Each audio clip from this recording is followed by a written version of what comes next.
What I do is I run all my cameras via HDMI into a video switcher because I used to do SD cards and various other formats, and it's a nightmare when wrangling data, or you need to store all the space so that you can edit it and then offload it or back it up or whatever else you do. I've got a DSLR, I've got a couple of action cameras like the GoPro, I've got 3 Panasonic mirrorless cameras, the S5, 2 GH4s. One of them doesn't run HDMI, the actual port is busted. I run everything via HDMI into the Blackmagic Atem Mini Extreme ISO, which is an 8-channel HDMI video switcher. It can take 8 HDMI inputs and 2 HDMI outputs. That could be cameras, laptops, and it has the wonderful ability to be able to record isolated video streams of each input. It will record each of these angles onto a hard drive in a separate stream, and then I can use that to edit. I have access to all of those camera angles with a mix of everything going through the desk. Run everything through the Alesis Multimix via Firewire, and I take a multi-track recording, and what that enables me to do is actually physically mix it. Combined with the isolated video file streams, I'm able to produce quite a lot of content. The shorts, for example, last week on the live stream I spent 10 minutes talking about all the instruments I use. From that I was able to create a short every day. You know, it wasn't as if I was tirelessly creating videos every single night, so I got a lot out of doing it that way. There's quite a lot of media going on.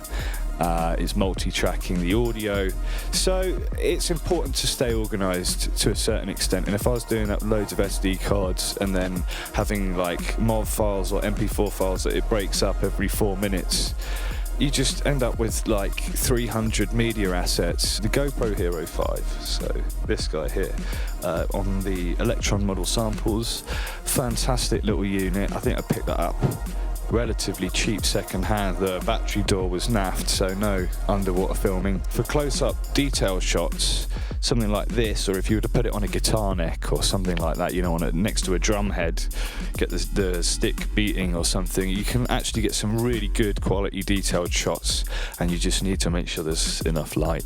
So that's great. HDMI out. It's been a handy thing to have, just to have an extra angle that you can kind of tuck in. Not great in low light and not the best quality, but when you kind of throw it in as an extra shot, sometimes it can win. Next of all, I have a camera for the mixing desk, which is the Andoer Action Cam. It cost me £10 or £15 before lockdown, so I got it. It was one of the first cameras, along with the GoPro, that I got a cheap GoPro backup at the time for when I was doing the Encoder Sessions gigs. In a weird way, noise reduction in underlit circumstances, so the mixing desk, which has a blue light shining directly at it, this guy here, kind of looks really cool, and I have to stretch the footage in post for it to kind of look natural, but as a backup angle it's okay, to be honest. The Nikon is a DSLR camera I use, and fantastic actually, with really nice Sigma ultra wide 2 lens. It's a macro lens, it has HDMI output. The only things that kind of bug me about it is it times out after 30 minutes, and that's whether you're recording or taking the HDMI out. It'll just turn off an auto exposure feature, so there's a way to set a lock on it, but the lock times out, so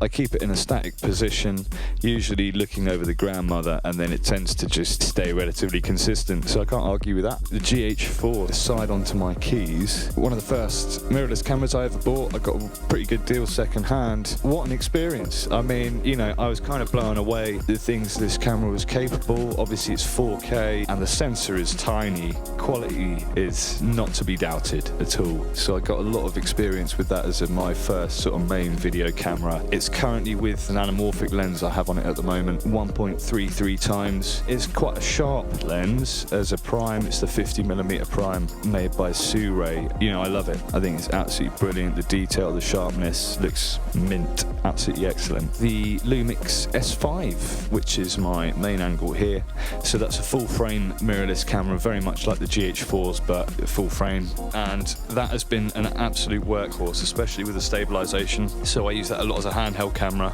and get fantastic results using a Sigma Hyperzoom 28 to 300 100mm. I just love the look of it, and it's one of the most versatile lenses I've ever had, especially for a handheld unit. So it's just something I work well with. That's my main camera. The iPhone 15 Pro, which I'm using to film the looper angle currently, so hopefully you get to see that in some of the edits. Really impressed by the iPhone 15 Pro. I was offered it as part of my contract with Vodafone. They always try and upsell the most expensive iPhone. Who can blame them? It comes with ProRes. You use the Blackmagic camera app to run HDMI out. I've used it way more often than I thought. I'm someone who's been very much a critic of phone cameras. Not aggressively, I have to say. I'm changed. That's a quick run through on my whole AV setup.